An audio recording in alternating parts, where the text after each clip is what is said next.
Y don't I try Kannada ಬರೀತಿ. Kannada mostly ಕರೆಕ್ಟಾಗಿರ್ತದೆ. ಸಂಸ್ಕೃತ ಮತ್ತು ಹಳೆ ಕನ್ನಡ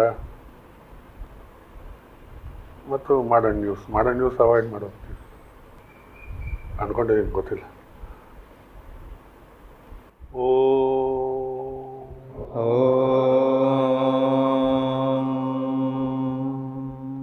ಶಂಕರಾಚಾರ್ಯ ವರ್ಯಾಯ ನಮಃ.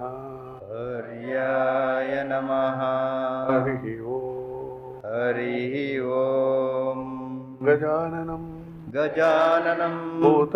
ಭೂತ ಗಣಾಧಿಸೇವಿತಂ ಕಪಿತ್ತ ಜಂಬೂ ಫಲಚಾರು ಭಕ್ಷಿತಂ ಉಮಾಸುತಂ ಶೋಕ ವಿನಾಶಕಾರಣಂ ನಮಾಮಿ ವಿಘ್ನೇಶ್ವರ ಪಾದ ಪಂಕಜಂ ಸರಸ್ವತೀಂ ನಮಸ್ತುಭ್ಯಂ ವರದೇ ಕಾಮರೂಪಿಣಿ ವಿದ್ಯಾರಂಭಂ ಕರಿಷ್ಯಾಮಿ ಸಿದ್ಧಿರ್ಭವತು ಮೇ ಸದಾ. ದಕ್ಷಿಣಾಮೂರ್ತಿ ಸಮಾರಂಭಾ ಶಂಕರಾಚಾರ್ಯ ಮಧ್ಯಮಾಂ ಅಸ್ಮದಾಚಾರ್ಯ ಪರ್ಯಂತಾಂ ವಂದೇ ಗುರು ಪರಂಪರಾ. ನೋಟ ಹಂಗೆ ಹೇಳ್ತೀರಾ? ಈ ದಿನ ಒಂದು ಸುದಿನ. Today is a very auspicious day.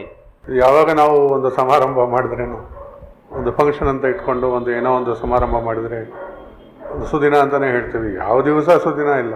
Any function that we organise or whenever we organise any function that is termed as a very special day or auspicious day. But actually which day is not auspicious. ಒಂದೊಂದು ದಿವಸವೂ ಕೂಡ ನಮ್ಮ ಹಣೆಯಲ್ಲಿ ಬರೆದು ಕೆಲಸತಕ್ಕಂತಹ ಒಂದು ಸುದಿನನೇ. Every day is what is return is spent as a auspicious day. ಆದರೆ ಇವತ್ತು ಒಂದು ಮಹೋನ್ನತ ಮಹೋತ್ಸವ ದಿನ. Today is a very great auspicious and celebrated day. ಅಷ್ಟ ದಿಕ್ಕುಗಳಲ್ಲಿ ಕೂಡ ಜಯಬೇರಿಗೆ ಮೊಳಗಿಸಿ ಬಂತ ಶಂಕರ ಅಂತ ಹೇಳ್ತಕ್ಕಂತಹ ದಿನ. On all the 8 directions, today is the day when we chant loudly that Shankara has come and Shankara has come. Money has come, market has come, stock exchange has come. ಇಷ್ಟೆಲ್ಲ ಮಾಡಿದವರು company ಮುಳುಗೋದ್ರೇನೋ stock ಎಕ್ಸ್ಚೇಂಜಲ್ಲಿ dub ಮಾಡಿಬಿಡ್ತಾರೆ. Company ಮುಳುಗಲಿ, ಎಲ್ಲರೂ ಮನೆಗೆ ಹೋಗಲಿ, ಅದು ಬೇರೆ ವಿಷಯ. ಅಂತಹ ಐಡಿಯಟ್ಸು ಪ್ರಪಂಚದಲ್ಲಿ ದೇವರಿಗೆ ಮೊಳಗಿಸಿ ಬಾರಯ್ಯ ಇದು ಅದ್ವೈತ ಸ್ಥಿತಿಯನ್ನು ಸ್ಥಾಪಿಸ್ತವನು ಹುಟ್ಟಿದ ದಿನ ಶಂಕರ ಜಯಂತಿ ದಿನ ಅಂತ ಹೇಳ್ತಕ್ಕಂಥ ಸಮಯ ಬಂದಿದೆ. People make money out of the shares and even though the company goes bankrupt they don't bother. However, today is the day when Shankaracharya, who propounded the philosophy Advaita, today is celebrated in his name. ಇದು ಯಾಕೆ ಹೇಳ್ತೀನಿ, ತದ್ವಿರುದ್ಧವಾಗಿರ್ಬೋದು, ಆದರೆ monetary benefits ಅಂತ ಹೇಳ್ತಕ್ಕಂಥ ಲೌಕಿಕ ಧ್ಯಾನನೇ ಮನುಷ್ಯನ ಕಡಿಸಿ ಸುಣ್ಣ ಮಾಡಿಬಿಟ್ಟಿದೆ. Why Pujya Shri Guruji is telling this is because of the money desire in man. Man has been virtually destroyed. ಏನವನಿಗೆ ಬೇಕು, ಯಾತಕ್ಕೆ ಹುಟ್ಟಿದ ಅಂತ ಗೊತ್ತಿಲ್ಲದೆ ಇರತಕ್ಕಂತಹ ಈ ಪ್ರಪಂಚದಲ್ಲಿ ಬಾರಯ್ಯ ಅದ್ವೈತ ಸ್ಥಿತಿಯನ್ನು ಸ್ಥಾಪಿಸಿದ್ದೀನಿ, ಬಂದು ನೋಡು ಅಂತ ಹೇಳತಕ್ಕಂತಹ ಒಂದು ಮಹಾನ್ ವ್ಯಕ್ತಿಯ ಒಂದು ಜಯಂತಿ ಮಹೋತ್ಸವವನ್ನು ಆಚರಿಸುವ ದಿನ ಇವತ್ತು. Today we are celebrating the birthday of Sri Shankaracharya, who propounded the great philosophy of Advaita. Dakshinamurthy ಆದಿಗುರು ಮೌನಗುರು. Dakshinamurti is considered as the Adiguru or Maunaguru. ಆದರೆ ಶಂಕರಾಚಾರ್ಯ ಮಧ್ಯಮಾಂ ಅಂದರೆ ಶಂಕರಾಚಾರ್ಯರು ಮಧ್ಯದಲ್ಲಿ ಬಂದು ಆದ ವೇದವ್ಯಾಸರು ಮತ್ತು ದಕ್ಷಿಣಾಮೂರ್ತಿ ಏನನ್ನು ಹೇಳಲಿಕ್ಕೆ ಇಷ್ಟಪಟ್ಟರೋ ಅದೆಲ್ಲ ಸ್ಥಾಪಿಸಿದವರು. What Dakshinamurti and Vedavyasa tried to tell people, that was actually told by Shankaracharya so that common man can understand it. ಅಸ್ಮದಾಚಾರ್ಯ ಪರ್ಯಂತಂ Vande ಗುರು ಪರಂಪರಾಂ. ಇವತ್ತು ಯಾರು ಅದ್ರ ಬಗ್ಗೆ ನಿಂತಿದ್ದಾರೋ, ಅದರ ಒಂದು ಗುರಿಯಲ್ಲಿ ಇಟ್ಕೊಂಡಿದ್ದಾರೋ, ಅಥವಾ ಗುರಿ ನೋಡ್ತಾ ಇದ್ದಾರೋ, ಅಥವಾ ಅಂತಹ ಆಚಾರ್ಯರು ಕೂಡ ಇವತ್ತು ಆ ಪರಂಪರೆಯಲ್ಲಿ ನಿಂತಿದ್ದಾರೆ ಅಂತ ಆ ಶ್ಲೋಕವನ್ನೇ ಹೇಳಿದ್ರು. Whichever Acharya is standing in this parampara, this shloka says that actually any Acharya who has this as his aim is standing in this very own parampara. ಆದರೆ ಒಂದು ಚಿಕ್ಕ ಮಾತನ್ನು ಆ ಒಂದು ವರ್ಡನ್ನು ಕೂಡ ಬದಲಾಯಿಸಬಹುದು. ಮಧ್ಯಮಾವನ್ನು ಬದಲು ಮಾಧ್ಯಮ ಅಂತ ಇಟ್ಕೊಂಡ್ರೆ through the medium of Shankara Dakshinamurthy spread the message in silence ಅಂತ ಹೇಳ್ಬೋದು. ಆ ಶಂಕರಾಚಾರ್ಯರ ಮಾಧ್ಯಮ ಆಗಿ ಇಟ್ಕೊಂಡು ಆದಿಶಂಕರಾಚಾರ್ಯರನ್ನ ದಕ್ಷಿಣಾಮೂರ್ತಿಯ ಮೌನ ವ್ಯಾಖ್ಯ ಪ್ರಕಟಿತಮ್ ಅಂತ ಹೇಳ್ತಕ್ಕಂಥ ಮೌನ ವ್ಯಾಖ್ಯಾನ ಮೌನ ಸ್ಥಿತಿ ಇವತ್ತುವರೆಗೂ ಹರಳಿ ಬಂದಿದೆ. ಅಂದರೆ ಅದೊಂದು ಉತ್ತಮವಾದ ವಿಷಯ, ಪ್ರಪಂಚಕ್ಕೆ ಸಿಕ್ಕಲಾರದ ವಿಷಯ. The philosophy that was propounded by Sri Dakshinamurti, that is the great Advaita philosophy or the Mauna philosophy, was actually he spread it through the medium of Sri Shankaracharya, and today it has blossomed so nicely outside in the world. ದಕ್ಷಿಣದ ಕೊನೆಯಿಂದ ಉತ್ತರದ ಕೊನೆಯವರೆಗೂ ಪಾದಚಾರಿಯಾಗಿ ನಡೆದು ಅದ್ವೈತ ಒಂದು ಸಂಪ್ರದಾಯವನ್ನು ಸ್ಥಾಪಿಸಿ ಎಲ್ರಿಗೂ ಹೇಳಿದವರು ಅದ್ವೈತ ಸ್ಥಿತಿನೇ ಒಂದು ಸ್ಥಿತಿ, ಉನ್ನತ ಸ್ಥಿತಿ, ಬಿಟ್ಟರೆ ಗತಿ ಇಲ್ಲ ಅಂತ ಹೇಳಿದವರು ಆಚಾರ್ಯ ಶಂಕರ್.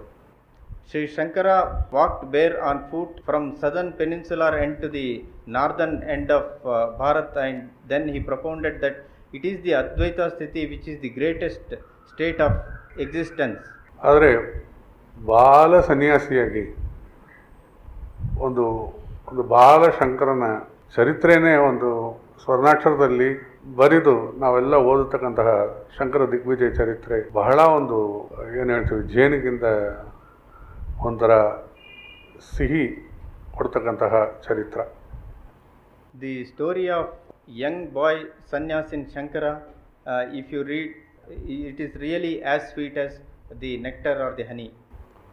ಒಂದು ಚಿಕ್ಕ ಬಾಲನಿಗೆ ಏನು ಗೊತ್ತು, ಆದರೆ ಕೂಡ ಅದು ಅವತಾರನ, ಮಹಾತ್ಮನ ಅಥವಾ ಹುಡುಗನ ಏನು ಗೊತ್ತಿಲ್ಲ. ಆದರೆ ಕೂಡ ಹುಡುಗನ ಹೇಳ್ತಾನೆ, ನನಗೆ ಮೊಸಳೆ ಹಿಡ್ಕೊಂಡಿದೆ ನನ್ನ ನೀರಲ್ಲಿ, ನೀನು ನನ್ನ ಸನ್ಯಾಸಿಯಾಗಿ ಬಿಟ್ಟರೆ ಅಥವಾ ನಾನು ನನ್ನ ಒಂದು ಲಕ್ಷ್ಯವನ್ನು ಪಡೆಯುವ ತನಕ ನನ್ನ ಬಿಟ್ಬಿಟ್ರೆ ಈ ಮೊಸಳೆ ನನ್ನ ಬಿಟ್ಬಿಡ್ತಂತೆ ಅಂತ ಹೇಳ್ತಾನೆ. The young boy who doesn't even know about avatar or any other thing, he says when the crocodile has caught his legs inside the water, if you say you are going to leave me, then this crocodile also will leave me. ಅವ್ರು ಯಾರಿಗೆ ಹುಟ್ಟಿದವರು? Aryamba and Shivaguru. His parents are Aryamba and Shivaguru. Shiva himself is the guru ಏನೋ ಅವರಿಗೆ. Maybe Shiva is his guru. And Shiva himself is ಶಂಕರನೋ ಏನೋ, ಅದು ಬೇರೆ. Maybe even Shiva has taken birth as Shankara also. Aryamba, ಆರ್ಜವತ್, ಒಂದು ತೇಜೋಮಯವಾಗಿರ್ತಕ್ಕಂತಹ ಅಂಬ Aryamba. Really the most bright and a luminary mother he had, that was Aryamba. ಅಂಥ ಒಂದು ಮಾತೆಗೂ ಮತ್ತು ಪಿತಾಕು ಮಗನಾಗಿ ಹುಟ್ಟಿರ್ತಕ್ಕಂತಹ ಜನ್ಮ ತಾಳಿರ್ತಕ್ಕಂತಹ Mahatma Adi Shankaracharya. He had taken birth to such great people. ಆದರೆ ಅವನು ಅಮ್ಮನ್ನ ಬಿಟ್ಬಿಟ್ಟಿದ್ದಾನ. Has he really left his mother? ವೈಯಕ್ತಿಕವಾಗಿ ಅವನು ಏನೇನು ಮಾಡಬೇಕು ಮಾಡ್ತಾನೆ ಹೋದ. Whatever he wanted to do personally, he went on doing that. ಬಾಲ ಅನ್ನೋದರಿಂದ ಅವನು ಅನ್ನೋ ಅಕ್ಷರವನ್ನು ಯೂಸ್ ಮಾಡಿದೆ ಅಷ್ಟೇ.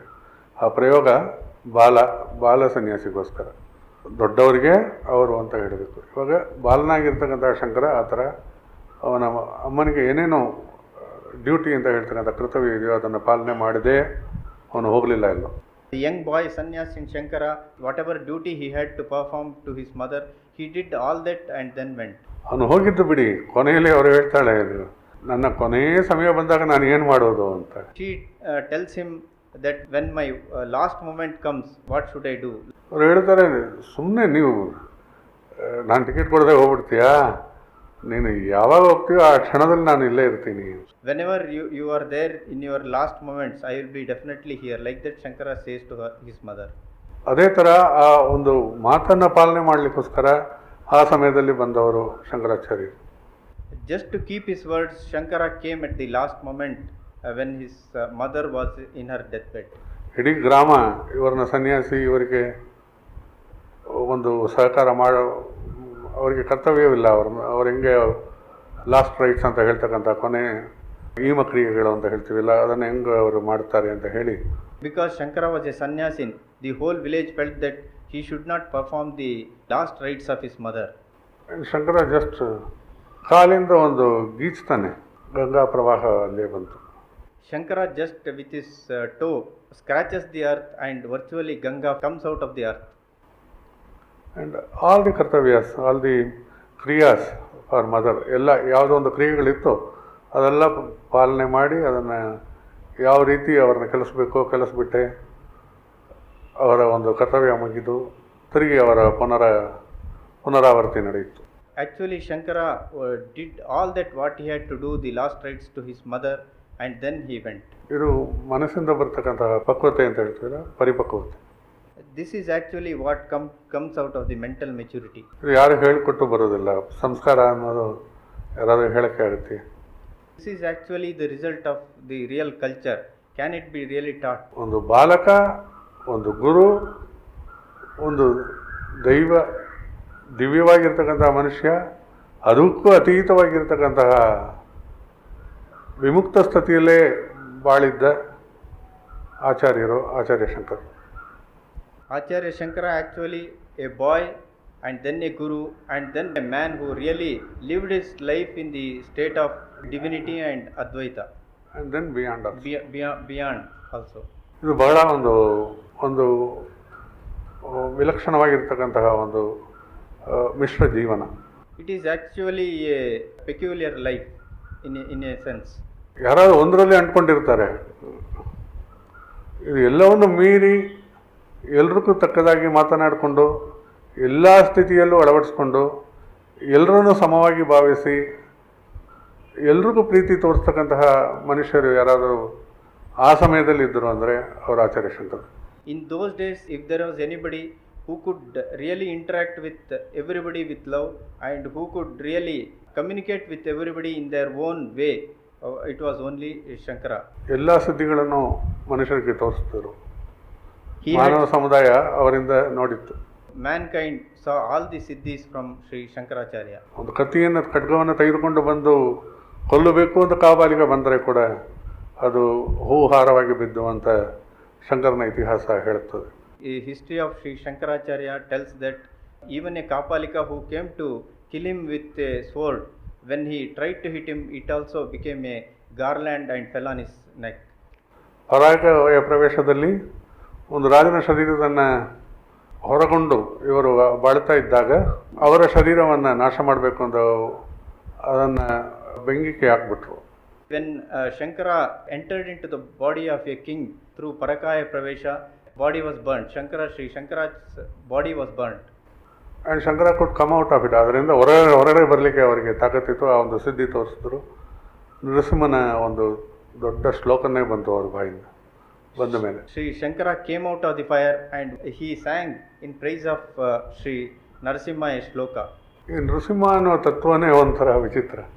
This tattva of Narasimha is really a peculiar one. ಏನು ಅಂದರೆ ಮನುಷ್ಯನಿಗೆ ಅತೀತವಾಗಿರ್ತಕ್ಕಂತಹ ಒಂದು ಅರಿವು ಇದೆ ಅಂತ ಜನಗಳಿಗೆ ತೋರಿಸಲಿಕ್ಕೆ ಹುಟ್ಟಿದವರು ನರಸಿಂಹರು. Narasimha's birth actually indicates that there is an awareness which is beyond.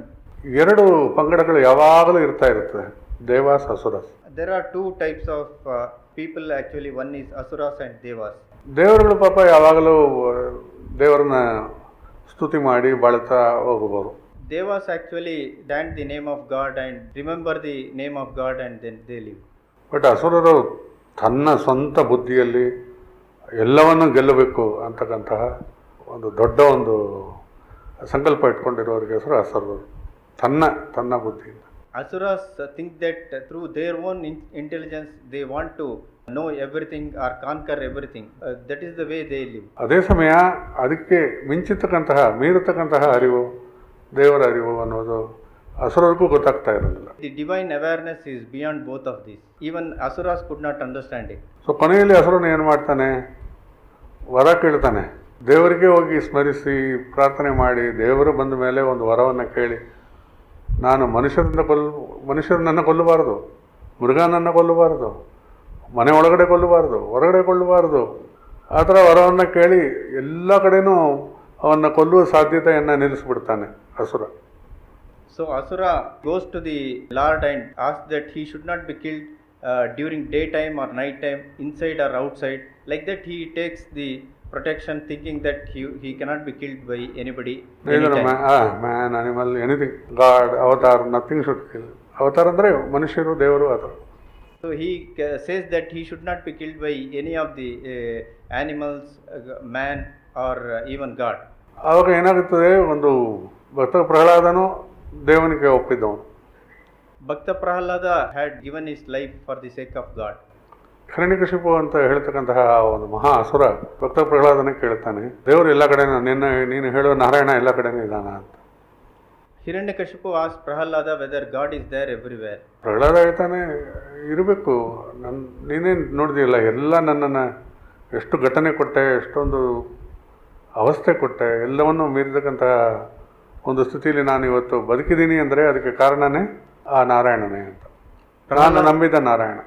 Prahalad says that in spite of all the troubles and difficulties that you had given, I have somehow surmounted them, and it is because of only the grace of Narayana. ಇದು ಒಂದು ನಂಬಿಕೆ ಅಥವಾ ನಿಜವೇ? Is it really a faith or is it the truth? ನಿಜಾನೇ ನಂಬಿಕೆ ಅನ್ನೋದು ಹೇಗೆ? It is really true. It's not faith as such. ಈ ಸ್ತಂಭದಲ್ಲಿ ಇದ್ದಾನೆ, ಒಂದು ಕಂಬವನ್ನು ತೋರಿಸಿ, ಒಂದು ಪಿಲ್ಲರನ್ನು ತೋರಿಸಿ, ಈ ಕಂಬದಲ್ಲಿ ನಿನ್ನ ನಾರಾಯಣ ಇದ್ದಾನೆ ಅಂತ ಕೇಳ್ತಾರೆ Hiranyakashipu. Hiranyakashipu asks Prahalad whether in this pillar Narayana is there or not. ಖಂಡಿತ ಇದ್ದಾನೆ, ಎಲ್ಲ ಕಡೆನೂ ಇರ್ತಾನೆ. Prahalad says he is there everywhere, so in this pillar also he is there. ಹಾಗೆ ತಮಿಳಲ್ಲಿ ಒಂದು ಒಳ್ಳೆ ಹಾಡು ಬೇರೆ ಬರುತ್ತೆ, ತೋಣಿಲುಂ ಇರುಪಾರ್ ತುರುಂಬಿಲುಂ ಇರುಪಾರ್ ದುರಿತத்தை ಪರಿಹರಿಪಾರ್ ನಾರಾಯಣ. ದುರಿತ ಯಾವುದು ಕೆಟ್ಟದ್ದು ಬಂದ್ರೇನೋ ಅದನ್ನು ಪರಿಹಾರ ಮಾಡತಕ್ಕಂಥ ಶಕ್ತಿ ಇರುವವನು ಈ ಸ್ತಂಭದಲ್ಲೂ ಇರ್ತಾನೆ, ಈ ಕಂಬದಲ್ಲೂ. ತುರುಂಬು ಅಂದರೆ ಒಂದು ಸ್ಮಾಲ್ ಪಾರ್ಟಿಗಳು, ಅದರಲ್ಲಿ ಕೂಡ ಇರ್ತಾನೆ. ಒಂದು ಅಣು ಪ್ರಮಾಣ ಇರತಕ್ಕಂತಹ ಒಂದು ಇದರಲ್ಲಿ ಕೂಡ ಇರ್ತಾನೆ. ಅದರಿಂದ ಅವನು ಎಲ್ಲ ಕಡೆನೂ ಇದ್ದಾನೆ. In Tamil there is a song which says that he is present everywhere, and whenever any difficulties or any troubles come, that also gets solved by Narayana only. So he is there everywhere, even in the small atom or in the small particle he is there. This song is sung by Bhakta Prahlada. Bhakta Prahlada sung in the Bhakta Prahlada Charitra in Tamil. In Bhakta Prahalada's Charita written in Tamil, this song is sung by Prahalada. Hiranyakashipu ತುಂಬ ಕೋಪಗೊಂಡು ಒಂದು ಗದೆಯನ್ನು ತಗೊಂಡು ಒಂದು ಕಂಬದನ್ನು ಹೊಡಿಲಿಕ್ಕೆ ಹೋಗ್ತಾನೆ, ಠಮ್ ಅಂತ ಹೊಡಿ. Hiranyakashipu with a gada he hits the pillar. ಉದ್ದವಾಗಿ ಉಗುರುಗಳನ್ನು ಧರಿದುಕೊಂಡು ಒಂದು ದೊಡ್ಡ ಸಿಂಹ ಮನುಷ್ಯ ದೇಹ ಹೊರಬರ್ತಾ ಇದೆ. So from inside the pillar, a form which was having the upper body portion like the lion and the bottom portion like the human was coming out of the pillar. ಇವನು ಭಯಪಟ್ಟು ಓಡೋಗ್ತಾನೆ. Hiranyakashipu runs away in fear. ಆದರೆ ಬಾಗಿಲು ದಾಟ್ಲಿಕ್ಕೆ ಮುಂಚೆ ಹಿರಣ್ಯಕಶಿಪು ವಧ ಆಗ್ತಾನೆ. ಹಿರಣ್ಯಕಶಿಪುವಿನ ವಧೆ ಆವಾಗ ಆಗ್ತಾನೆ. Before he goes out of the door, the Narasimha kills Hiranyakashipu. ಒಳಗಡೆನೂ ಇಲ್ಲ, ಹೊರಗಡೆನೂ ಇಲ್ಲ. So he was not outside or inside. And day and night ಇಲ್ಲದೆ ಒಂದು ಮಿಶ್ರ ಸಂಧಿ ಸಮಯ ಅದು. This is the Sandhya time, neither day nor night. ಮನುಷ್ಯರು ಇಲ್ಲ, ಮೃಗನೂ ಇಲ್ಲ ಅಂತ ಒಂದು ವಿಷ್ಣುವಿನ ಒಂದು ರೂಪ ಅದು. It is neither a man nor animal. It is one form of Sri Vishnu. ಇದೆಲ್ಲ ಕಥೆಗಳಲ್ಲಪ್ಪ, ಎಲ್ಲರೂ ಭಾರತೀಯರು ತಿಳ್ಕೊಳ್ಬೇಕಾಗಿರ್ತಕ್ಕಂಥ ವಿಷಯಗಳು. These are all not mere stories, but these are the ones which every Bharatiya should know. ಪಾಶ್ಚಾತ್ಯ ಟೆಕ್ ಸೇವೀಸ್ ಅಂತ ಹೇಳ್ತಕ್ಕಂತಹ ಅಂತಹವರು ಬಂದು ನಮಗೆ ಹೇಳಬೇಕು, ನಿನ್ನ ಪರಂಪರೆ ಇದು ಅಂದರೆ ಯಾವತ್ತವರೆಗೆ ಆಗುತ್ತದೆ. It's sad that people of the West should come and teach us about this Bharatiya culture and tradition. Should they do it ಅಂತ. ಹೆಸರುವಾಸಿಯಾಗಿರ್ತಕ್ಕಂತಹ ಉಪಗ್ರಹಗಳ ಒಂದು ಟೆಕ್ನಾಲಜಿಯ ಒಂದು ಅತಿ ವಿಶೇಷವಾಗಿರ್ತಕ್ಕಂತಹ ಪ್ರಪಂಚದಲ್ಲೇ ದೊಡ್ಡ ಒಂದು ಸಂಸ್ಥೆ ಇದೆ. In the world there is a very famous institute which uses satellites to find out what is where. ಅದರಲ್ಲಿ ಮನುಷ್ಯನ ಒಂದು ಚರಿತ್ರೆ ಎಷ್ಟು ವರ್ಷ ಹಿಂದೆ ಹೋಗುತ್ತದೆ ಅಂದರೆ ಆ ಉಪಗ್ರಹ ತೋರಿಸ್ತದೆ ಎಷ್ಟೋ ಮಿಲಿಯನ್ಸ್ ಆಫ್ ಇಯರ್ಸ್, ಆದಿಯೇ ಇಲ್ಲ ಅಂತಾನೆ ಇಲ್ಲ ಅಂತ. That satellite shows that the history of man has no end or no beginning. ಆಮೇಲೆ ಯಾವುದರಿಂದ ಬಂದ ಮನುಷ್ಯ? If you probe from where man has come, ಅದು ಉಪಗ್ರಹಕ್ಕೆ ಸಾಧ್ಯ ಇಲ್ಲ. that this satellite cannot show. ಆದರೆ ಉಪಗ್ರಹ ಹೇಳುತ್ತದೆ ನಮ್ಮ ಶ್ರೀಲಂಕಾ ಮತ್ತು ಕನ್ಯಾಕುಮಾರಿ, ತಿರುನೆಲ್ವೇಲಿ, ತೂತುಕುಡಿ, ರಾಮೇಶ್ವರಂ ಸೈಡ್ ಬಂದ್ಬಿಟ್ಟು ಇಲ್ಲಿಂದನೇ ಮನುಷ್ಯ ಜೀವನ ಉತ್ಪತ್ತಿಯಾಯಿತು. ಎಷ್ಟೋ ಮಿಲಿಯನ್ಸ್ ಆಫ್ ಇಯರ್ಸಿಂದ ಮಾನವ ಸಮುದಾಯ ಬದುಕ್ತಾ ಬರ್ತಾ ಇದೆ ಅಂತ ಅವರಿಗೆ ತೋರಿಸ್ಕೊಟ್ಟಿದ್ದಾರೆ. ಅವರು ಅದನ್ನು ನೋಟ್ ಮಾಡ್ಕೊಂಡಿದ್ದಾರೆ. They now what is the power of India. This satellite has shown to them that really the human race has come from a portion of Tuticorin, Tirunelveli and Sri Lanka. This portion, it has given birth to the human race and they have been living here for millions of years. And those people have noted this down. And ರಾಮಾಯಣದಲ್ಲಿ ಏನೇನು ಬರೆದಿದೆಯೋ ಅದೆಲ್ಲ ಕೂಡ ಅದರಲ್ಲಿ ತೋರಿಸಲಾಗಿದೆ. ತ್ರೇತಾಯುಗ ಎಷ್ಟು millions of years ಇಂದ ಇರಬೇಕು ಅದೆಲ್ಲ ಅವರಿಗೆ ಅಲ್ಲಿಂದನೇ ಮನುಷ್ಯನ ಜೀವನ ಪ್ರಪಂಚಕ್ಕೆ ಬಂತು ಅಂತ ಅವ್ರು ಕಂಡುಹಿಡಿದಿದ್ದಾರೆ. ನಾವು ರಾಮಾಯಣ ನಂಬೋದೇ ಇಲ್ಲ. We really do not even believe Ramayana, but the satellite has shown that even the human life has started from this age. Even Treta Yuga, which is millions of years old, has been shown. ಎಲ್ಲ ಅದಕ್ಕೆ ಹೇಳ್ಕೆ ಬರ್ತೀನಿ, ನಾಳೆ ಅವರು ಒಂದು ದೊಡ್ಡ report ನಿಮಗೆ ಇಂಟರ್ನೆಟ್ಟಲ್ಲಿ ಸಿಕ್ಕಿದ್ರೆ ಇದೆಲ್ಲ ನಾವು ಓದಿರ್ಬೋದಲ್ಲ ಆವಾಗಲೇ. ಫಸ್ಟ್ ನಮ್ಮ ನಂಬಿಕೆ ಮುಖ್ಯ ಅಲ್ವಾ. This may come in internet tomorrow, but we would feel when we see the internet that we would have studied about this long back. But actually what is needed is belief. ಇದರಿಂದ ಏನು ಗೊತ್ತಾಗುತ್ತೆ ಅಂದರೆ ಮನುಷ್ಯನ ಸಂಸ್ಕೃತಿ, ಮನುಷ್ಯನ ಕಲಾಚಾರ ಉತ್ಪತ್ತಿಯಾಗಿದೆ ನಮ್ಮ ದೇಶದಿಂದನೇ. This only goes to show that human culture has evolved from India. ಗುರು ಆಚಾರ್ಯರೇ ಗುರು ಅಂತ ಹೇಳಿದ್ರು. Acharya is called Guru. ಆದಿಶಂಕರಾಚಾರ್ಯರಿಗೆ ಗುರು ಅನ್ನುವ ಸ್ಥಾನವನ್ನು ಕೊಡ್ತಾ ಇದ್ವಿ. Adi Shankaracharya has been given the place of Guru. ಗುರು ಅನ್ನುವವನು ಅಜ್ಞಾನ ತಿಮಿರವನ್ನು ಅಡಗುವವನು, ದೂರ ಮಾಡುವವನು. Guru is one who removes darkness. Darkness is nothing but ಅಜ್ಞಾನ, illusion. Darkness is nothing but illusion. ಇದು ಎಷ್ಟು ಹೇಳಿದ್ರೂ ನಾವು ತಪ್ಪಾಗಿ ನಂಬಿದರೆ ಯಾವ ದೇವರು ಬಂದ್ರೂ ನಮ್ಮನ್ನು ಆ ಅಜ್ಞಾನದಿಂದ ದೂರ ಮಾಡೋಕ್ಕೆ ಸಾಧ್ಯವಿಲ್ಲ. If you do not really believe in this, or if you believe wrongly, then no God can help us. ರಜ್ಜು ಸರ್ಪ ನ್ಯಾಯ.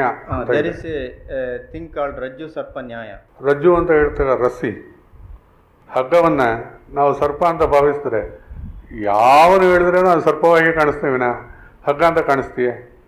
If thread is there or if a coil is there, if you feel that it is actually a snake, even if anybody tells you that it's not, it's only a thread, you will not be able to believe that. ಅದು ಹಂಗೆ ಒಂಥರ ವಲಯದಲ್ಲಿ ಅಥವಾ ಬೆಳೆದು ಅಲ್ಲಿ ಕೂತಿದ್ರೆ ಅಥವಾ ಮಲಗಿರುವ ಒಂದು ರೀತಿಯಲ್ಲಿ ಇದ್ದಿದ್ರೆ, ಅದು ಬೇರೆ ಕತ್ಲೆ ಇರುವ ಸಮಯದಲ್ಲಿ ನಾವು ಅದನ್ನು ನೋಡಿದ್ರೆ ಇದು ಸರ್ಪವಾಗೇ ಕಾಣಿಸ್ಕೊಳ್ತದೆ.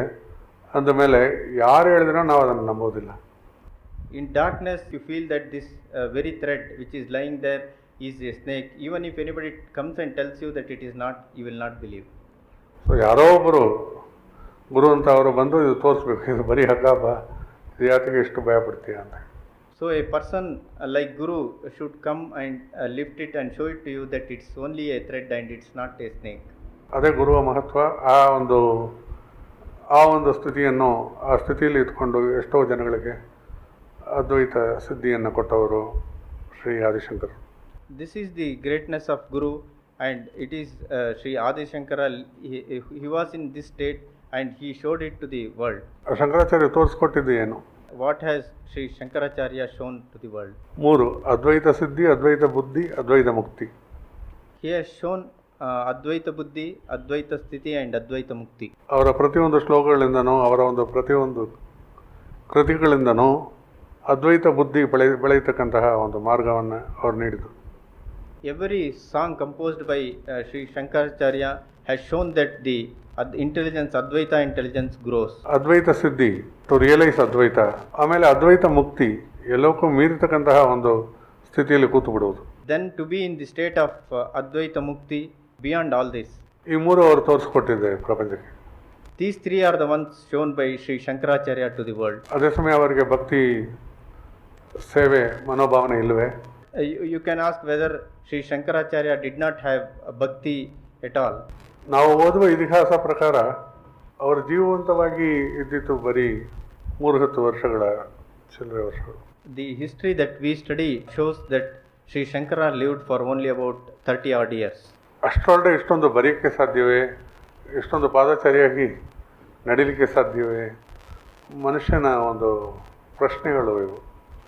Actually, man questions or thinks or doubts, saying that in such a short period that he lived, could he really have walked from south to north, or could he really have composed so many shlokas or songs? ಮನಸ್ಸಿರುವ ಕಡೆ ಮಾರ್ಗ ಸಿಗುತ್ತೆ. Wherever there is a mind, there is always a way. ಅವರು ಗೀತಾ, ಉಪನಿಷತ್, ಬ್ರಹ್ಮಸೂತ್ರ ಆ ಮೂರಕ್ಕೂ ಭಾಷ್ಯ ಪ್ರಪಂಚಕ್ಕೆ ಕೊಟ್ಟಿದ್ದವರು. Shankaracharya wrote Bhashya for Gita, Upanishad and Brahma Sutra.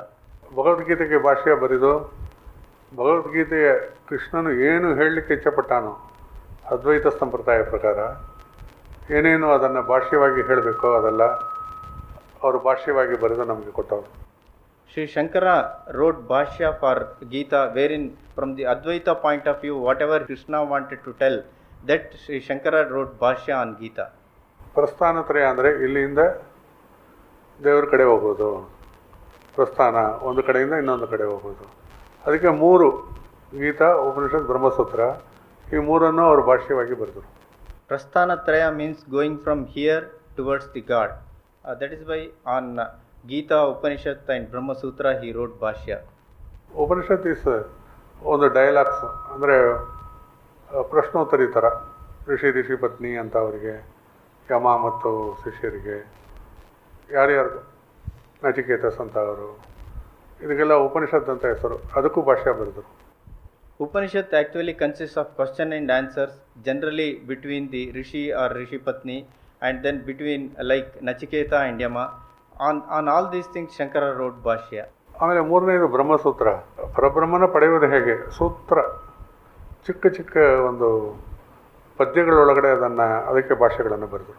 Third one is the Brahma Sutra, which says how to attain Brahman. Sri Shankara composed short poems in which actually he wrote the meaning of how to attain the Brahman. ಇದು ದೊಡ್ಡ ಕೊಡುಗೆ ಪ್ರಪಂಚಕ್ಕೆ. It is the greatest contribution of Sri Shankaracharya to the world. India ದೇಶ ಅಂತ ಹೇಳ್ತಕ್ಕಂತಹ ನಮ್ಮ ಭಾರತ ದೇಶದ ಒಂದು ಸಂಸ್ಕೃತಿಯೇ ಹಾಳಾಗಿ ಹೋಗ್ತಾ ಇತ್ತು ಒಂದು ಟೈಮಲ್ಲಿ, ಒಂದು ಸಮಯದಲ್ಲಿ. At one time the tradition and culture of India itself was getting destroyed. ಅದನ್ನು ಪುನರ್ ಸ್ಥಾಪನೆ ಮಾಡಿದವರು Adi Shankaracharya. Adi Shankara reoriented the tradition and culture in India. Hindu ಅನ್ನೋ ಪದವನ್ನು ಬಿಟ್ಬಿಡಿ, ಆದರೆ ಭಾರತೀಯ ಸಂಸ್ಕೃತಿಯನ್ನು ಅವರು ತಿರುಗಿ ಒಂದು ಸ್ಥಿತಿಗೆ ತಂದು ಇವತ್ತು ಬದುಕಿದೆ ಅಂದರೆ ಅದಕ್ಕೆ ಕಾರಣ ಶಂಕರಾಚಾರ್ಯರು. Really leave the word of Hindu, but if at all any tradition and culture in India is today living, it's only because Sri Shankaracharya's contribution. ಕಾಶ್ಮೀರಾಪುರ ವಾಸಿನಿ ಅಂತ ಹೇಳ್ತಕ್ಕಂಥ ಶ್ರೀಚಕ್ರ ಮಾತೆಯಿಂದ ಕೊನೆ ಕನ್ಯಾಕುಮಾರಿವರೆಗೂ ಶ್ರೀಚಕ್ರವನ್ನು ಸ್ಥಾಪನೆ ಮಾಡಿ ಪೂಜಾ ವಿಧಾನವನ್ನು ಹೇಳಿಕೊಟ್ಟು ಒಂದು ಸಮುದಾಯಕ್ಕೆ ಈ ಥರ ನಾವು ದೇವರನ್ನು ನೋಡಬೇಕು ಅಂತ ಆಚರಿಸಿಕೊಟ್ಟವರು ಶಂಕರಾಚಾರ್ಯರು. Sri Shankara, right from the deity of Kashmira and to the Kanyakumari, he really showed how to do puja to these deities, and from north to the south. He fixed Sri Chakra. He fixed the various chakras also. Various chakras as well as Sri Chakra, and he showed how to do puja to all these. ಇವತ್ತು ಎಲ್ಲ ವಿಗ್ರಹಗಳು ಬಹಳ ಶಕ್ತಿಯುಕ್ತವಾಗಿದೆ ಅಂದರೆ ಅವರ ಒಂದು ಸ್ಥಾಪನೆ ಅದು ಅತಿ ಮುಖ್ಯ. If at all any deities or any statues are really powerful, it is because of this. ಭಾರತೀಯ ಸಂಸ್ಕೃತಿಯಲ್ಲಿ ಇರತಕ್ಕಂತಹ ವಿಷಯಗಳನ್ನು ಸಂಗ್ರಹಿಸಿ 6 ವಿಧವಾದ ಒಂದು ಪಂಗಡಗಳನ್ನು, ಮತವನ್ನು ಸ್ಥಾಪನೆ ಮಾಡಿ ಜನಗಳಿಗೆ ಕೊಟ್ಟರು ಆದಿಶಂಕರಾಚಾರ್ಯರು. He extracted the real meaning out of the tradition and culture of India, and he divided it into 6 groups. ಮೊದಲನೇ ಮತ, ಮೊದಲನೇ ಧರ್ಮ, ಮೊದಲನೇ ಪಂಗಡ, ಅದಕ್ಕೆ ಹೆಸರು Shaivism. First group is called as Shaivism. ಎರಡನೇ ಪಂಗಡ, ಎರಡನೇ ಮತ, ಎರಡನೇ ಧರ್ಮ ವೈಷ್ಣವಂ. Second group is called Vaishnavam. ಮೂರನೇ ಪಂಗಡವಾಗಿ ಶೌರಂ. Third group is called as Sauram. ನಾಲ್ಕನೇದು ಶಾಕ್ತಂ. Fourth is called Shaktam. ಐದನೇ ಪಂಗಡ ಗಾಣಾಪತ್ಯಂ. Fifth group is called as Ranapatyam. ಆರನೇ ಪಂಗಡ, ಆರನೇ ಮತ ಕೌಮಾರಂ. Sixth group is called as Kaumaram. ಎಷ್ಟು ಸುಲಭವಾಗೋಯ್ತು ಅದು ಹಿಂದೂ ಧರ್ಮ ಮತ್ತು ಭಾರತೀಯರ ಒಂದು. Because of this, the Bhakti tradition and the Hinduism became very simple. ಆದರೆ ಎಲ್ಲದರಲ್ಲೂ ಮಿಸ್ಟಿಸಿಸಮ್ ಇದೆ, ಗುಪ್ತ ರಹಸ್ಯ ವಿಷಯಗಳು. Even in the naming it self, ಒಂದು ಹೆಸರಿಟ್ಟರೆ ಕೂಡ ಅವರದಲ್ಲಿ ಅದು ಇದ್ದೇ ಇರುತ್ತೆ. Even from the naming to everything in all this, there is a lot of mysticism. ಮೊದಲು ಆಕಾಶನೇ ಎಲ್ಲವನ್ನು ಒಳಗೊಂಡಿದೆ, ಅದರಿಂದ ಆಕಾಶವನ್ನು ಸ್ತುತಿಯೋಣ. ಅದಕ್ಕೆ Shaivism. The space contains everything. So that is the symbol of Shaivam, and that is why he propounded Shaivism. ಮನುಷ್ಯನಿಗೆ ಈ ಆಕಾಶ ಇಲ್ಲ ಅಂದರೆ ಅವನು ಯಾವುದನ್ನು ಮರೆಯಲ್ಲ. ಆಲ್ರೆಡಿ ಅವನು ಭಾಳ ಟೆನ್ಷನಲ್ಲಿದ್ದಾನೆ. ಈ ಆಕಾಶ ಅವನಲ್ಲಿ ಇಲ್ಲ ಅಂದರೆ ಮರೆಯುವ ಮಾರ್ಗನೇ ಅವನಿಗೆ ಮರ್ತೋಗ್ಬಿಡುತ್ತೆ. ಒಳಗೆ ಮನಸ್ಸು ಅವನ ಬಿಡುವುದಿಲ್ಲ. For man, this space is very important. If he doesn't have this, then the mind will catch him and he will never be able to forget. I can call it Shivakasha also. ಚಿದಾಕಾಶಕ್ಕೆ, ದಹರಾಕಾಶಕ್ಕೆ ಶಿವಾಕಾಶ ಅಂತ ಕೇಳ್ಬೋದೇನೋ. This can be called as Shivakasha. ಮರೆತೋಗುವ ಭಾವನೆನೇ ಇಲ್ಲ ಅಂದರೆ ಮನುಷ್ಯನ ಎಲ್ಲಿ ಸಿಕ್ಕಾಕೊಳ್ತಾನಲ್ಲ. ಮರೆತೋಗ್ಬೇಕಲ್ಲ, ಇಲ್ಲದೆ ಇದ್ರೆ ಹಿಂಗೆ. A man has to forget, otherwise he will really get caught by the mind. ಆಮೇಲೆ ಭೂಮಿಗೆ ಬರಬೇಕಲ್ಲ, ಭೂಮಿಯಲ್ಲಿ ತಾನೇ ಕರ್ತವ್ಯ ಮಾಡಬೇಕು. ಅದರ ಅಧಿಪತಿ ಯಾರು? Vishnu. He has to come down to earth for doing the activities, and the lord of that is Sri Vishnu. ನಾನು ಹೇಳಿದ ಪ್ರಕಾರ ಒಂದು ಆಂಫಿಬಿಯನ್ನಿಂದ ಒಂದು ಜಲದಲ್ಲಿ ವಾಸ ಮಾಡ್ತಕ್ಕಂತಹ ಒಂದು ಜಂದುವಿಂದ ಹಿಡಿದು ಬುದ್ಧ, ಕಲ್ಕಿ ಅಂತ ಪೂರ್ಣ ಸ್ಥಿತಿಯನ್ನು ಪಡೆಯುವ ಒಂದು ಮಾರ್ಗವನ್ನು ದಶಾವತಾರವಾಗಿ ತೋರಿಸಲ್ಪಟ್ಟಿದ್ದು ವೈಷ್ಣವಿಸಮಲ್ಲೇ. Actually, from the amphibian to the Buddha or Kalki, that is the Purnatva, how to get was shown in the Vaishnavam. Vishnu lord of ಭೂಮಿ, ಪ್ರೊಟೆಕ್ಟರ್, ಅಥವಾ ನಮಗೆ ಆಶ್ರಯ ಕೊಡ್ಬೋರು, ನಮ್ಮನ್ನು ಕಾಪಾಡ್ಬೋರು. Vishnu is the protector or one who protects us. ಅದರಿಂದ ವೈಷ್ಣವಿಸಮ್ ಅಂತ ಹೇಳ್ತಕ್ಕಂತಹ ಪಂಗಡ ಅವರೇ ಹೇಳಿಕೊಟ್ಟಿದ್ದು. That is why he called it the Vaishnavism. ಮೂರನೇದಾಗಿ ಪ್ರಪಂಚ ಹೆಂಗೆ ಬದುಕಿದೆ ಅಥವಾ ಹೆಂಗೆ ಬಂದಿದೆ, ಸೃಷ್ಟಿಯಲ್ಲಿ ಉಂಟಾಯಿತು, ಸೂರ್ಯ ಇಲ್ಲದೆ ಇದ್ದರೆ ಆಗೋದಿಲ್ಲ. ಶೌರಂ. How world came into existence. This is because of sun, and he gave the name Sauram. ಅದು ನಮಗೆ ಬುದ್ಧಿಯಾಗೂ ಇದೆ, ಅದನ್ನು ಮೀರಿದ ಅರಿವಾಗೂ ಇದೆ. ಆ ಸನ್ ಅಂತ ಹೇಳ್ತಕ್ಕಂಥ ಸೂರ್ಯ. This sun represents both the intelligence in man as well as the awareness. ಗಾಣಾಪತ್ಯಂ. Next comes Ganapatyam. ಎಲ್ಲ ಗಣಗಳಿಗೂ ಪತಿ. ಭೂತಗಣ, ದೇವಗಣ, ಮನುಷ್ಯಗಣ ಎಲ್ಲರೂ ಗಣವೇ. ಎಲ್ರಿಗೊಂದು ಲೀಡರ್ ಅಂತ ಹೇಳ್ತಕ್ಕಂತಹ ನಾಥ ಇರಬೇಕಲ್ಲ, ಅದಕ್ಕೆ ಹೆಸರು ಗಣಪತಿ. ಅವರ ಬೈಕೆ ಒಂದು ಮತವನ್ನು ಸ್ಥಾಪಿಸಿದ್ರು, ಅದಕ್ಕೆ ಹೆಸರು ಗಾಣಾಪತ್ಯಂ. He established a group in the name of Ganapatyam, that is the lord of all the ganas, the leader to all the every living thing is a gana. ನಮ್ಮಲ್ಲಿ ಕೂಡ ಕುಂಡಲಿನಿ ಶಕ್ತಿ ಅಥವಾ ಮೂಲಾಧಾರದ ಸ್ಥಿತಿಯಲ್ಲಿ ಯಾರಿದ್ದಾರೆ ಅಂದರೆ ಆ ಗಣಪತಿನೇ. Even in us, in the Mooladhara, the power is the Ganapati power only. ಆಮೇಲೆ ಷಟ್ಚಕ್ರ, ಅದು ಕೌಮಾರಂ. Then comes the 6 chakras, and that is Kaumaram. ಅದೇ ಪ್ರಕಾರ 6 ಲೆವೆಲ್ಸ್ ಆಫ್ ಎವಲ್ಯೂಷನ್ ಅಂತ ಹೇಳ್ತೀವಿ. This is also called as 6 levels of evolution. ಇಲ್ಲಿಂದ ಅಲ್ಲಿವರೆಗೂ ಅಂತ ಹೇಳ್ತಕ್ಕಂಥ 6 ಎನರ್ಜಿ ಸೆಂಟರ್ಸ್ ಮನುಷ್ಯನ ಜೀವನದಲ್ಲಿ ಮತ್ತು ಮನುಷ್ಯನ ದೇಹದಲ್ಲಿ, ಮತ್ತು ಮನುಷ್ಯನ ದೇಹ ಬಿಟ್ಟರೆ ಕೂಡ ಹೇಗೆ ಅವನು ಒಂದೊಂದು ಲೋಕವಾಗಿ, ಈ ಲೋಕ, ಆ ಲೋಕ, ಪಿತೃಲೋಕ, ಚಂದ್ರಲೋಕ, ಸೂರ್ಯಲೋಕ, ಒಂದು 6 ಲೋಕ ತೋರಿಸ್ಬಿಟ್ಟು ಲಾಸ್ಟಲ್ಲಿ ಅದರಿಂದ ವಿಮುಕ್ತಿ ಪಡೆಯುತ್ತಾನೆ. ಸೊ ಇದನ್ನು ರೆಪ್ರೆಸೆಂಟ್ ಮಾಡಲಿಕ್ಕೆ ಇದನ್ನು ನಾವು ಕಣ್ಗೂಡಾಗಿ ನೋಡಲಿಕ್ಕೆ ಹೆಸರಿಟ್ಟಿದ್ದರು ಕೌಮಾರಂ. This Kaumaram consists of 6 chakras, which actually they are within the body, representing 6 energy centers, as well as after the death of a human being, he goes through different lokas of Chandraloka, Suryaloka, and ultimately he passes all these lokas into the liberation. That is for ordinary people. ಸಾಮಾನ್ಯ ಮನುಷ್ಯರಿಗೆ, ಸಾಧಕರಿಗೋ ಅಥವಾ ಮೋಕ್ಷವನ್ನು ಗುರಿಯಾಗಿ ಇಟ್ಕೊಂಡವ್ರಿಗೋ ಇದು ಬಂಧಿಸೋದಿಲ್ಲ. For people who have liberation as their goal, this will not become an impediment. ಕೌಮಾರ ಸ್ಥಿತಿ ಎಲ್ಲದಕ್ಕೂ ಆಧಾರವಾಗಿರ್ತಕ್ಕಂಥ ಏನು ಬೇಕು? Power. ಅದಕ್ಕೆ ಶಾಕ್ತಂ, ಶಕ್ತಿ. For all these, cult. ಪಂಗಡ ಅನ್ನೋ ಹೆಸರಿಗೆ ಕಲ್ತ್ ಅಂತ ನೀವು ಇದು ಮಾಡಬೇಕಿತ್ತು. For all this, as Adhara is the next cult. ಅದಕ್ಕೆ ಹೆಸರು ಶಾಕ್ತಂ. That is called Shakta cult. ಶಿವನಿಂದ ಪ್ರತ್ಯಕ್ಷ ಮಾಡಬೇಕಾದ್ರೆ ಅದಕ್ಕೆ ಶಕ್ತಿ ಬೇಕು. ಎಲ್ಲವನ್ನು ಮೀರಿತಕ್ಕಂಥ ಅಲ್ಲಿ ಹೋಗಿ ಪಡೆಯುವ ತನಕ ಶಕ್ತಿನೇ. ಸೊ ಆ ಒಂದು ಇದಕ್ಕೋಸ್ಕರ ಶಾಕ್ತಂ ಅನ್ನೋ ಹೆಸರಿಟ್ಟು ಶಕ್ತಿ ಉಪಾಸನೆ ಹೇಳು. From Shiva to everybody, actually it goes up to Shakta. That is why it was named as Shakta cult. ಮಣ್ಣಿದೆ, ಗೊಬ್ಬರ ಇದೆ, ಬೀಜ ಇದೆ, ಹಾಕ್ಬಿಟ್ರೆ ಆಯಿತಾ, ಮಳೆ ಬರಬೇಕು, ನೀರು ತಿರುಗಿ ಅದು ಆ ಬೀಜ ಒಂದು ರೀತಿಯಲ್ಲಿ ಗಿಡವಾಗಬೇಕು ಅಂದರೆ ಎಲ್ಲದಕ್ಕೂ ಶಕ್ತಿ ಬೇಕು. ಸೊ ಎಲ್ಲದಕ್ಕೂ ಇದೆಲ್ಲ ನಡೆಸುವ ಶಕ್ತಿಗೆ ಶಾಕ್ತಂ ಅನ್ನೋ ಹೆಸರಿಟ್ಟು ಆ ಒಂದು ಮತವನ್ನು, ಒಂದು ಪಂಗಡವನ್ನು ಉಂಟು ಮಾಡೋದು. For every activity to happen in this world, take for example the sowing of a seed. Even if the manure is there, if the seed is sown, then again rain has to be there for it to grow into a plant. So for everything there needs to be energy, or there needs to be strength. So this is actually the Shakti which runs this world, or the governs this world. That was grouped under the Shakta cult. ಮನುಷ್ಯನ ದೇಹದಲ್ಲೂ ಶಕ್ತಿ ರೂಪಿಣಿಯಾಗಿರ್ಬೋದು, ಅವಳನ್ನು ಆಚರಿಸಲಿಕ್ಕೆ, ಅವಳನ್ನು ವಂದನೆ ಮಾಡಲಿಕ್ಕೆ ಶಾಕ್ತ. Even the human body, the Shakti Rupini is worshipped as Shakta. ಈ 6 ಮತಗಳು ಅವರು ಸ್ಥಾಪಿಸಿಕೊಟ್ರು.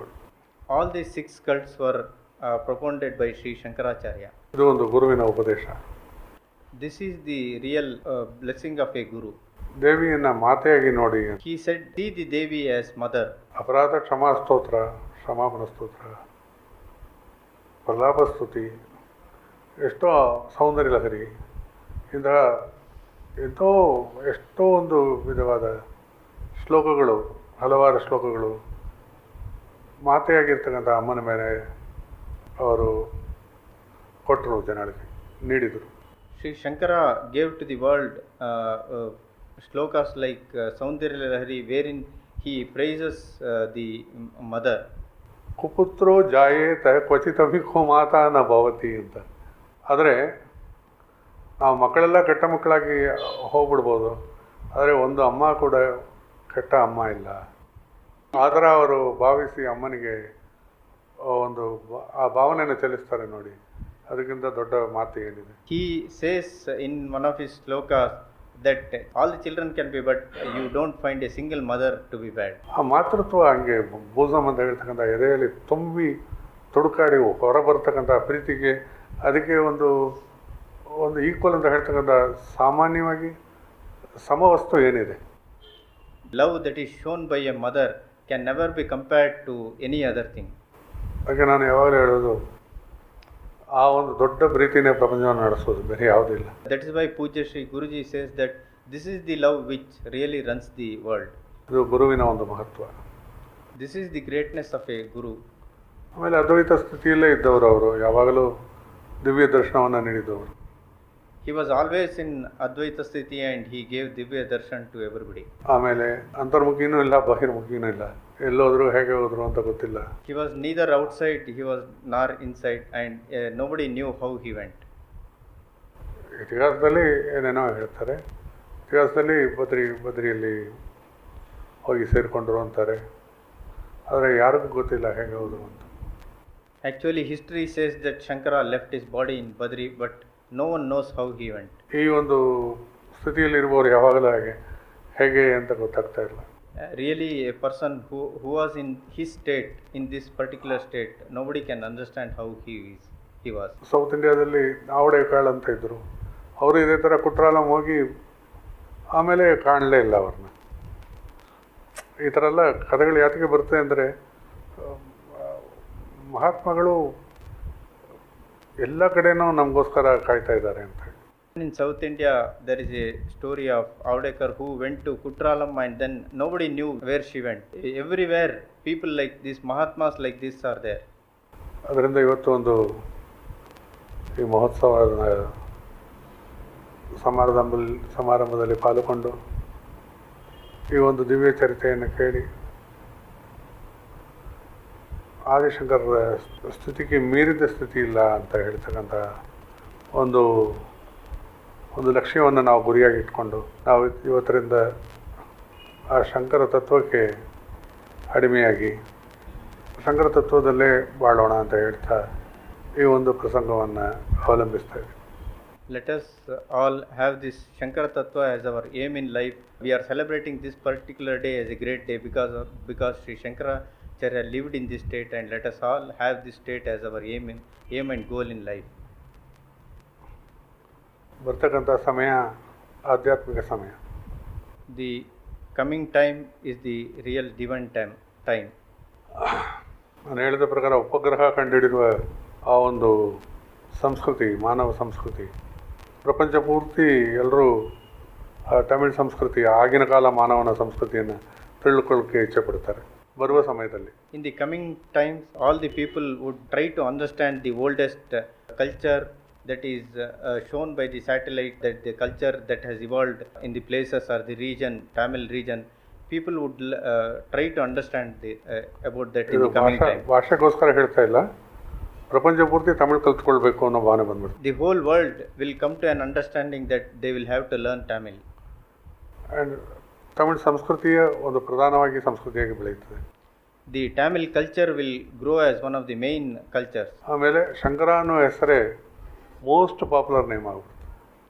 The name of Shankara will become the most popular name. ಅದರಿಂದ ನಾವು ಆಚಾರ್ಯ ಶಂಕರನಿಗೆ ಇವತ್ತು ಅಭಿನಂದಿಸ್ತಾ ನಾವು ಅವರ ಜಯಂತಿಯನ್ನು ಆಚರಿಸ್ತೀವಿ. ಎಲ್ರಿಗೂ ಸಂತೋಷ ಉಂಟಾಗಲಿ. We are celebrating Acharya Shankara's birthday today. Let all people live happily.